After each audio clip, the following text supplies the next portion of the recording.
Good morning, aspirants. Welcome to my channel, Smart Journey to Success. Welcome back to our DGPSC DYEO preparation. So మనం paper to party టాపిక్స్ని discuss చేస్తున్నాం కదా. ఈరోజు unit 4 privatisation in education టాపిక్ని discuss చేసుకుంటున్నాము. So ఇది మీకు చాలా help అవుతుంది. సో వీడియో స్కిప్ చేయకుండా ఎండ్ వరకు చూడండి. Okay, let's start. Privatization in education. It refers to the increasing participation or involvement of private individuals, organizations, trusts, companies, and non-governmental agencies in the provision, financing, management, or delivery of education. Okay, so what is the main key idea ఏంటి అంటే privatization అంటే ఏంటంటే increasing role of the private sector in education. Okay, so అంటే government కంప్లీట్గా withdrawal అయిపోయి మొత్తం private sector అయినా కాదనమాట. సో గవర్నమెంట్ మే కంటిన్యూ ఏం చేస్తుంది అంటే ఫైనాన్స్, ఎడ్యుకేషన్కి ఫైనాన్స్ ప్రొవైడ్ చేయడం కానీ, regulate institutions, set standards, provide public education, monitor quality, ensure equity. Okay, now privatization versus commercialization అంటే ఏంటి? ప్రైవేటైజేషన్ అంటే నార్మల్గా increase in private participation in ఎడ్యుకేషన్లో. కమర్షియలైజేషన్ అంటే ఏంటి? Education increasingly treated as a commodity. Education ఇంకా మనం జనరేషన్ బై జనరేషన్ మారుతున్న కొద్దీ ఏమవుతుంది, commodity or market oriented service అయిపోయిందనమాట. Often involving profit considerations. Okay, ఇక్కడ క్వాలిటీ ఆఫ్ ఎడ్యుకేషన్ అనే దానికంటే ప్రాఫిట్ ఓరియంటెడ్ ఎడ్యుకేషన్ అని కూడా మనం చెప్పొచ్చు. బికాస్ అంతా అట్లా అయిపోయింది కంప్లీట్గా. అంటే స్కూల్ ఫీజెస్ కానీ ప్రతి ఒక్కటి కూడా ఏ దానికున్న fees, right? So relationship, privatization can contribute to commercialization, but they are not synonymous. Okay, now why did privatization expand? ఎందుకు ప్రైవేటైజేషన్ అనేది ఎక్స్పాండ్ అవుతుంది అంటే, ఫస్ట్ డిమాండ్ ఎక్స్పాన్షన్, అంటే అంత డిమాండ్ ఉంది కాబట్టి. Resource constraints, demand for quality, competition, technology. So ఇప్పుడున్న technology ఏదైతే ఉందో దాన్ని మనం రీచ్ అవ్వాలి అని అంటే మనం కూడా ఆ డిమాండ్కి తగ్గట్టు మనం కూడా అమౌంట్ పెట్టాల్సి వస్తుంది, right? So growing demand for education, expansion of school education, higher education, professional education, technical education. So ఇంతకుముందు పాస్ట్ జనరేషన్స్లో చూసుకుంటే మనకు 10th క్వాలిఫై అయిన క్యాండిడేట్స్ చాలామంది ఉన్నారు. తర్వాత ఇంటర్ వచ్చినాయి, తర్వాత డిగ్రీ. సో ఇప్పుడు ప్రతి ఒక్క క్యాండిడేట్ మ్యాక్సిమంగా డిగ్రీ ఖచ్చితంగా పాస్అవుట్సే ఉంటున్నారు అందరూ. ఓకే, అంటే వాళ్ళు ఎంప్లాయ్మెంట్ ఉందా లేదా అని కానీ డిగ్రీ గ్రాడ్యుయేట్స్ అయితే ఉంటున్నారు కంపల్సరీ. సో ఇంకా చాలామంది అయితే హైయర్ ఎడ్యుకేషన్కి ఆప్ట్ కూడా చేసుకుంటున్నారు. ఓకే, సో ఇక్కడ గవర్నమెంట్ రిసోర్స్ కాన్స్టెంట్స్ అంటే education requires substantial expenditure on ఇన్ఫ్రాస్ట్రక్చర్కి కావాలి, టీచర్స్, ల్యాబొరేటరీస్, టెక్నాలజీ, అడ్మినిస్ట్రేషన్స్. నేను ఇంతకుముందు వీడియోలో కూడా చెప్పాను మీకు, గవర్నమెంట్ స్కూల్స్ ఇప్పుడు రన్ అవుతున్నాయి కదా. సో ఇప్పుడు 10th బోర్డ్ ఎగ్జామ్ ఉంది, స్టేట్ బోర్డ్ ఎగ్జామ్ ఉంది. సో అది గవర్నమెంట్ నుంచే కండక్ట్ చేస్తారు. అంటే గవర్నమెంట్ స్కూల్స్ అదే ఎగ్జామ్ రాస్తారు, ప్రైవేట్ స్కూల్స్ కూడా అదే ఎగ్జామ్ రాస్తారు. బట్ ఏంటి డిఫరెన్స్ రెండుకి అంటే ఇప్పుడు గవర్నమెంట్ స్కూల్లో ఉంది, రిసోర్సెస్ కొంచెం ప్రాపర్గా ఉండవు, టీచర్స్ వెల్డ్గా ఉంటారు, అంటే వెల్ ట్రైన్డ్ టీచర్స్ అనమాట. అక్కడ నార్మల్గా ఉండే వాళ్ళు ఉండరు, ఎందుకంటే వాళ్ళు గవర్నమెంట్ పోస్ట్లో ఉన్నారు అంటే దాని అర్థం ఏంటి, వాళ్ళు వెల్ ట్రైన్డ్ టీచర్స్ అనమాట. వాళ్ళ దగ్గర నాలెడ్జ్ లేదని కాదు, ఫుల్ నాలెడ్జ్ ఉంది, అంటే ప్రైవేట్ వాళ్ళకంటే ఎక్కువ అని. బట్ అక్కడ ఏంటి అంటే utilization of the resources, proper resources అనేవి ఉండవు. వాళ్ళకి ఎంత స్టూడెంట్కి నేర్పించాలని ఉన్నా రిసోర్సెస్ సపోర్ట్ అనేది. Coming to the private, fees హైలోనే ఉంటున్నాయని మనం థింక్ చేస్తాము. బట్ ద రిసోర్సెస్, ఏవైతే రిసోర్సెస్ ఉన్నాయో అవి మనం ప్రాపర్గా యూజ్ చేసుకునేటట్టు ఉండాలన్నమాట. ఓకే, సో ఇన్ఫ్రాస్ట్రక్చర్ కానీ, teachers, laboratories, technology and administration. Okay, limited public resources can encourage private participation. Okay, so private sector enters because government resources are inadequate to meet growing demand. ఇప్పుడు AI ఉంది, government స్కూల్లో resources లేవు కదా AI teach చేయడానికి. Private స్కూల్స్లో already start చేశారు AI teaching అనేది. So అక్కడ రిసోర్సెస్ ఉండకపోవడం వల్ల ప్రైవేట్ సెక్టార్స్ అనేవి ఎంటర్ అవ్వడం జరుగుతుంది. Okay, so demand for choice. ఇప్పుడు ఎట్లా ఉన్నారంటే స్టూడెంట్స్ దేనికి డిమాండ్ ఉంది, ఏ కోర్స్ నేర్చుకుంటే జాబ్స్ వస్తున్నాయి, ఇదే థింక్ చేస్తున్నారు. ఓకే, సో ఫ్యామిలీస్ కూడా ఏమనుకుంటున్నారంటే డిఫరెంట్ కరికులం ఉండాలి. ఎస్, ఇదైతే నేను కూడా ఒక పేరెంట్గా నేను కూడా థింక్ చేసింది అదే. సో నేను స్కూల్లో ఆల్రెడీ మా పెద్ద పాప 10th తను సిబిఎస్ఈ బోర్డ్ అనమాట. సో చిన్న పాపని కూడా అదే స్కూల్లో జాయిన్ చేయడం జరిగింది. ఏంటంటే కరికులం ఇంపార్టెంట్. సో ఎప్పుడు బట్టిఫైడ్ మైండ్ సెట్గా అలా ఉండొద్దు, వాళ్ళ నాలెడ్జ్ స్కిల్స్ అన్నీ డెవలప్ కావాలి అని చెప్పేసి నేను థింక్ చేసే వేశాను. దట్ ఈస్ డిఫరెంట్ కరికులం అనమాట, Cambridge assessment. So English medium education and next professional courses అంటే నేను ఇంకా ఇవన్నీ కూడా ఆలోచించాను సార్, అసలు ఏంటి కరికులం ఏమేమి ఉన్నాయి అనేది. సో అన్నీ చూసిన తర్వాతనే వేశాను అనమాట. Specialized programs, different pedagogical approaches. So వీళ్ళకి మా పాప వాళ్ళకి అసెస్మెంట్స్ కూడా చాలా డిఫరెంట్గా ఉంటాయి. సో అంటే రిటర్న్ టెస్ట్లా కాకుండా వాళ్ళకి స్పీకింగ్, కమ్యూనికేషన్ లాగా ఒక్కసారి ఉంటుంది ఎగ్జామ్. నెక్స్ట్ యాక్టివిటీ బేస్డ్, అంటే వాళ్ళ స్కిల్స్ ఎలా యూస్ చేస్తున్నారు, ఒకటి టాపిక్ ఇస్తే వాళ్ళ స్కిల్ బేస్డ్గా ఎలా అప్రోచ్ అవుతున్నారు, ఇవన్నీ టెస్ట్ చేస్తారనమాట. So private institutions can provide additional choices. So competition. So market oriented approaches argue that competition can encourage institutions to improve efficiency, infrastructure, services, innovation. However, competition does not automatically guarantee quality or equity. So major forms of privatization: private schools, private colleges and universities, unaided institutions, okay, self-financing institutions. అంటే institutions largely finance their activities through student fees, private resources, other internally generated income. Okay, public-private partnership, PPP. So government and private organizations cooperate to provide educational infrastructure or services.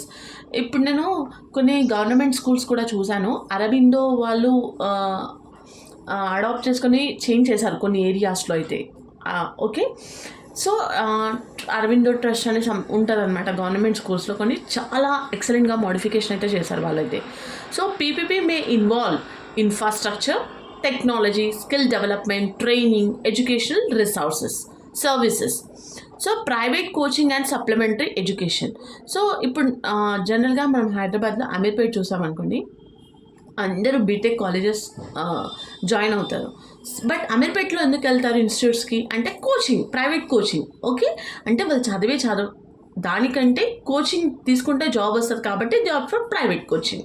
Okay, so private tutoring and coaching constitute another area of private participation. అంటే private coaching centers అనేవి enter అయ్యాయి కదా, అంటే నువ్వు కాలేజ్కి వెళ్ళావు but అక్కడ ఇక్కడ నేర్చుకుంటున్నావు, right? So edtech and digital education. So private companies may provide digital platforms, online courses, learning applications, assessment systems, digital content.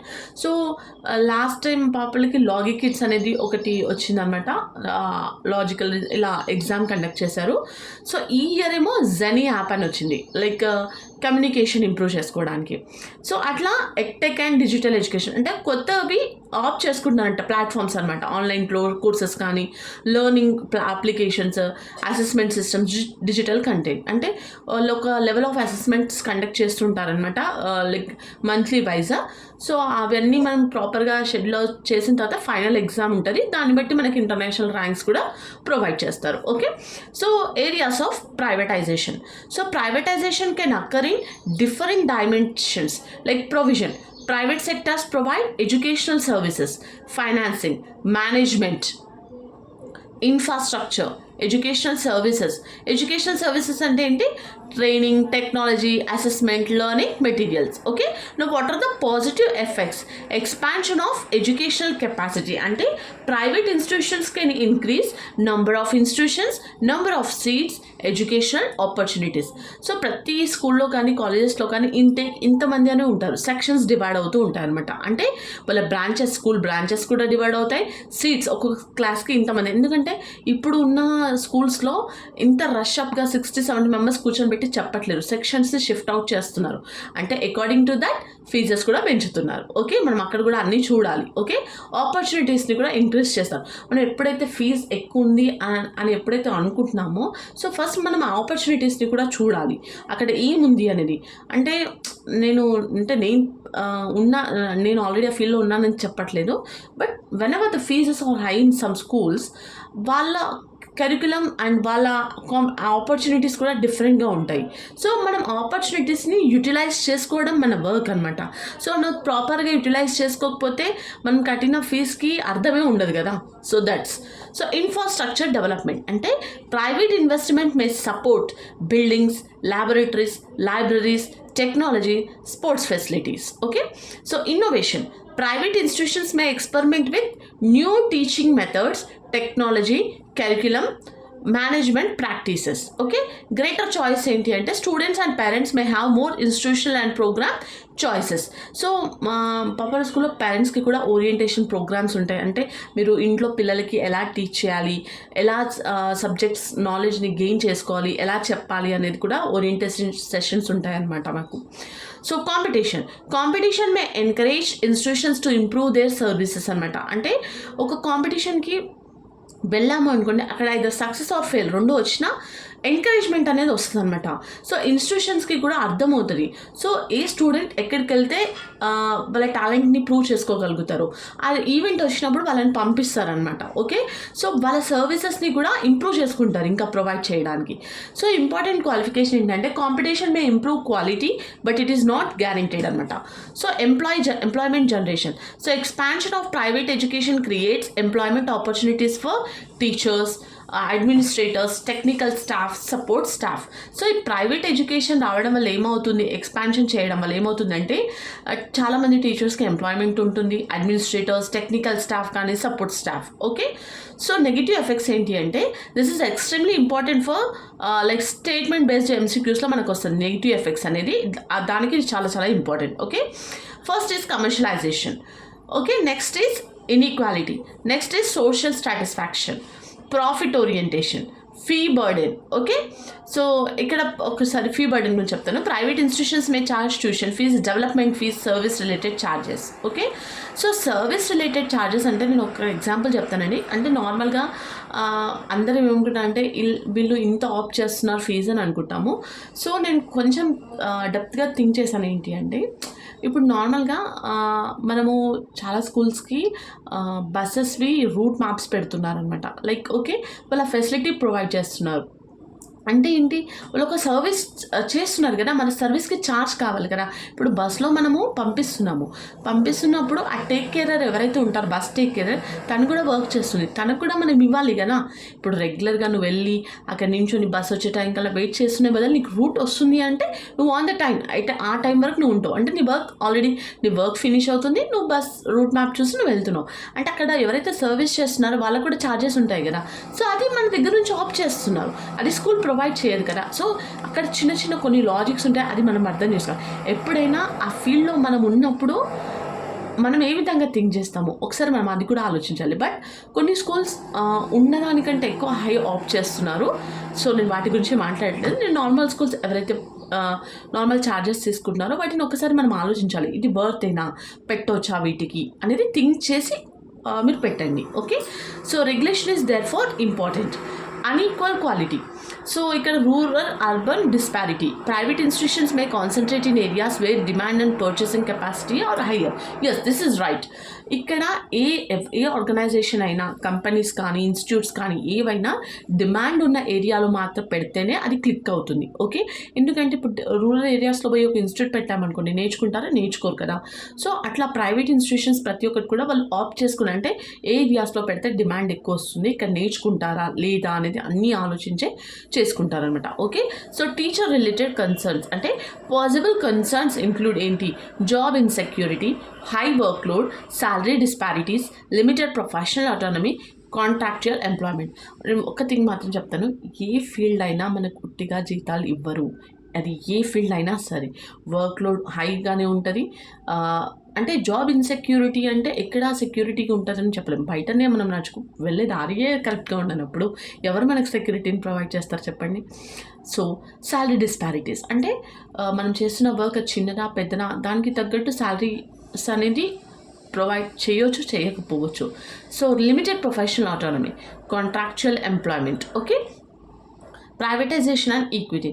So this is one of the most important conceptual areas. ఏంటంటే positive effect. So ఇక్కడ private participation can increase capacity, increase availability, expand access. Okay, so possible negative effect అంటే high fees can increase cost, reduce affordability, increase inequality. So therefore, the impact of privatization on equity depends significantly on regulation, financing, mechanisms and government intervention. Okay, so government's role after privatization. So privatization does not eliminate the state's responsibility. So government should continue to regulate. Okay, government regulate చేయాలి, set minimum standards, finance, continue public investment, particularly where markets may not adequately provide education.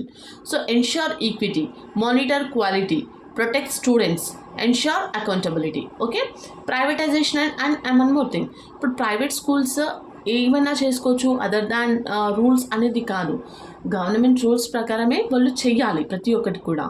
But the opportunities are higher.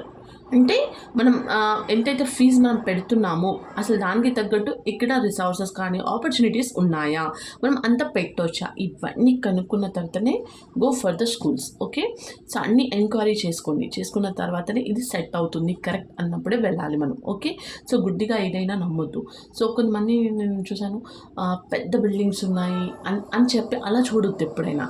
So మనం అక్కడ each and teacher qualifications కానీ, so ప్రతి month మన పిల్లల feedback కానీ అర్థమవుతుందా, ఇంట్లో కూడా స్టూడెంట్ని మనం అడగాలి, టీచర్ చెప్పేది అర్థమవుతుందా, ఏం చెప్తుంది, కమ్యూనికేషన్ ఎలా ఉంది, ప్రాపర్గా ఉందా, విత్ బిహేవియర్ ఆల్సో చాలా చాలా ఇంపార్టెంట్, ఎలా ఉంది, ఇవన్నీ మనం కనుక్కొని స్టెప్ బై స్టెప్ తీసుకున్న తర్వాత డెసిషన్ అనేది తీసుకోవాలి. గుట్టిగా పెద్దగా ఉంది స్కూలు, అన్ని ప్లే గ్రౌండ్ ఉంది అలా కాదు, ఎప్పుడైనా డిసైడ్ అవ్వాల్సింది. ఓకే, సో ఎందుకంటే నేను బీయింగ్ ఎ మదర్ నేను ఇవన్నీ థింక్ చేశాను. సో ఇవన్నీ థింక్ చేసినాకనే వేశాను. సో నాకు స్టడీస్కి ఫిట్ అవుతుంది అంటే పిల్లలు ఇందులో వెళ్తే బాగానే చదువుతారు అని నాకు అనిపించినాక నేను వేశాను అనమాట. Okay, privatization and state responsibility. So important principle ఏంటి అంటే private provision does not mean private responsibility alone. Education has a strong public dimension because of its social benefits. So therefore the state retains responsibility for access, equity, quality and the regulation. So privatization and marketization ante application of market principles to education. They may include competition gaani, consumer choice, performance indicators, private investment, demand based provision. So relationship privatization concerns the increased role of private sectors, not actors, sectors idi. Okay,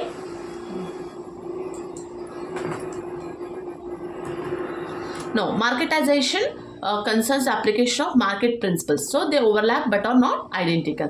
Now privatization and liberalization. Liberalization is reducing restrictions. Privatization means increasing private participation. So ikkada privatization and globalization ante enti, international educational providers, cross border education, foreign collaborations, international institutions, online education, international education markets. So globalization and privatization are related processes, not identical concepts. Okay, so ikkada public private partnership, a collaborative arrangement between government plus private sector. So for providing particular educational infrastructure or services, potential benefits ఏంటి, educational additional investment ఒకటి, technical expertise, innovation, infrastructure development. So possible concerns means accountability, contract management, equity, quality monitoring, profit incentives. Okay, so PPP, public private partnership, does not necessarily imply complete privatization. Okay, privatization in school education. So private participation is visible through private schools, unaided schools, private management, coaching centers, edtech platforms, supplementary educational services అనమాట. So ఇక్కడ balance ఏంటి, parental choice ఇందాక చెప్పాను నేను, quality check చేయాలి, affordability and equity. Okay, so బర్డెన్గా ఉన్నప్పుడు మనకి ఎంతవరకు అవుతుంది, సో అలాంగ్ విత్ దట్ మన పిల్లల చాయిస్ని కూడా మనం చెక్ చేయాలి. వాళ్ళు అక్కడ వేస్తే బర్డన్గా ఫీల్ అవుతారా, చదవగలుగుతారా, ఇవన్నీ చూడాలి మనం. అన్ని పర్స్పెక్టివ్లో చూసిన తర్వాతనే స్టెప్ తీసుకోవాలి. ఓకే, మన choice along with that choice స్టూడెంట్స్కి కూడా ఉండాలన్నమాట అది. Privatization in higher education. Private participation has expanded particularly in engineering, management, professional education, technical education, general higher education. So ఇక్కడ హైయర్ ఎడ్యుకేషన్కి పిల్లలు ఆప్ట్ చేసేటప్పుడు వాళ్ళకి తెలియదు అనమాట. ఏ రూట్ చాలా ఉన్నాయి, బట్ చాలామందికి ఎంపీసీ, బైపీసీ ఇవి రెండే తెలుసు. నీట్ లేదంటే ఐఐటి లేదంటే ఎంసెట్ ఇవి మాత్రమే తెలుసు. వాళ్ళకి ఫస్ట్ ఉన్న అన్నీ చెప్పాలి మనం. ఏముంది ఎడ్యుకేషన్ ఆఫ్టర్ 10th ఏమేమి సబ్జెక్ట్స్ ఉంటాయి, వాళ్ళకి 9thలోనే ఒక అవేర్నెస్ ఇస్తే వాళ్ళకంటూ ఒక నాలెడ్జ్ తెచ్చుకుంటారనమాట. సో నేను ఈ రూట్లో వెళ్తే ఇలా సెట్ అవుతుంది, ఇలా కూడా ఎంప్లాయ్మెంట్ తెచ్చుకోవచ్చు. మనకున్న 2 ఆప్షన్స్నే మేము ఇదే చదవామో మీరు ఇదే చదవండి అలా ఎప్పుడు రుద్దొద్దు పేరెంట్స్. ఓకే, సో వాళ్ళకు కూడా కొంచెం చాయిస్ ఇవ్వాలి, వాళ్ళు కూడా థింకింగ్ అనేది చెయ్యాలి ఏంటి అనేది. Okay, so possible advantages: expansion of capacity, infrastructure, new courses, industry linkages, specialized programs. ఇప్పుడున్న స్టూడెంట్స్కి సాఫ్ట్వేర్ అంటే కోర్స్ నేర్చుకోవాలి, ఎంప్లాయ్మెంట్ ఇలాగా అసలు ఏంటి డిమాండ్ ఉంది, ఏం నేర్చుకోవాలి ఇవన్నీ తెలిసి ఉండాలన్నమాట పిల్లలకి. మనం చెప్తేనే ఇదే తీసుకోవాలి అన్నట్టుగా ఉండొద్దు. సో నేనైతే మా పాపాయి పుట్టిన తనకు చాయిస్ వదిలేశాను. సో నువ్వు అన్నీ నోట్ చేసుకో, ఏంటి ఏ గ్రూప్కి ఏం తీసుకుంటే నెక్స్ట్ ఏం ఉంటుంది. సో నేను ఫోర్స్ చేయట్లేదు నువ్వు ఐఐటి ర్యాంకే రావాలి అని చెప్పేసి. ఫస్ట్ నువ్వు చేసుకొని నువ్వు నా దగ్గరికి తీసుకొని రా, ఇవి ఉన్నాయి, so which is the best అనేది చెప్తా. దెన్ నీ సబ్జెక్ట్ నాలెడ్జ్కి నువ్వు ఏది చదవగలుగుతావు. నేను బైపీసీ ఆప్ట్ చేసుకుంటావా, ఎంపీసీ ఆప్ట్ చేసుకుంటావా, సిఈసీ ఆప్ట్ చేసుకుంటావా, నేను ఐటీ ఫీల్డ్లోకి వెళ్దాం అనుకుంటా, ఇవన్నీ నువ్వు తీసుకొని నా దగ్గరికి రావాలి. నేను చెప్పా ఇదే చెయ్యు అనేసి నేను ఆల్రెడీ తనకు చెప్పేశాను అనమాట. సో పాసిబుల్ కన్సర్న్స్ ఏంటి, హై ఫీస్ కానీ, unequal access, quality variation, commercialization. Okay, so privatization అంటే క్వాలిటీ అంటే competition may encourage better facilities కానీ, innovation, responsiveness. So market competition may also encourage institutions to focus on revenue పైన, enrolment and the branding, so rather than educational quality. So privatization and the teachers. Private education create positive possibilities, more employment, specialized opportunities, professional development. Possible problems ఏంటి, contractual employment, job insecurity, workload, salary variation, reduced professional autonomy. So privatization and social justice అంటే potential contribution. Private participation can expand educational capacity. So potential threat, it access depends heavily on ability to pay. Economic inequality, education inequality. So therefore public policy must use scholarships కానీ, subsidies, regulation, public institutions, targeted support. So to protect social justice. Privatization in the digital sector.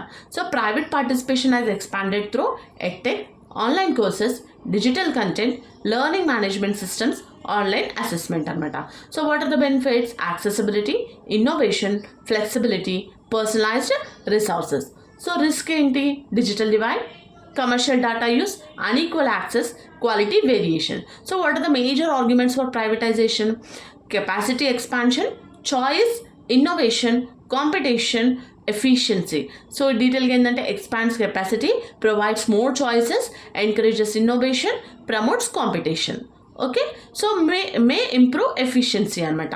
So what are the major arguments against privatization? First is inequality, next commercialization, exclusion, profit orientation, social satisfaction, regulation challenges. So privatization without adequate regulation can increase inequality and commercialization. Okay, so this is about the privatization in education. I hope మీ అందరికైతే ఇది అర్థమైందని అనుకుంటున్నాను. So ఈ టాపిక్కి related మీకు ఎలాంటి doubts ఉన్నా కూడా కమెంట్ చేయండి. And already daily MCQ series అనేది స్టార్ట్ చేయడం జరిగింది. Paper 1, paper 2, part A, part B పైన 50 ఎంసీక్యూస్ అనేది కంప్లీట్ చేసుకున్నాము. ఈరోజు పేపర్ 1 అగైన్. సో పేపర్ 1 వచ్చేసి టాపిక్ తెలంగాణ మూమెంట్ పైన 50 ఎంసీక్యూస్ ఉంటుందన్నమాట. సో మీరు ప్రిపేర్ అవ్వండి. సో ఏవైతే ఇంపార్టెంట్ ఏరియాస్ ఉన్నాయో అవి చదవండి, ఓకేనా. సో ఇవైతే మీకు అందరికీ హెల్ప్ అవుతుందని అనుకుంటున్నాను. సో ఇప్పటివరకైతే చాలా బాగా సపోర్ట్ చేస్తున్నారు, ఇలాగే చేయండి. Okay, for daily videos please like, share and subscribe my channel. Thanks for watching.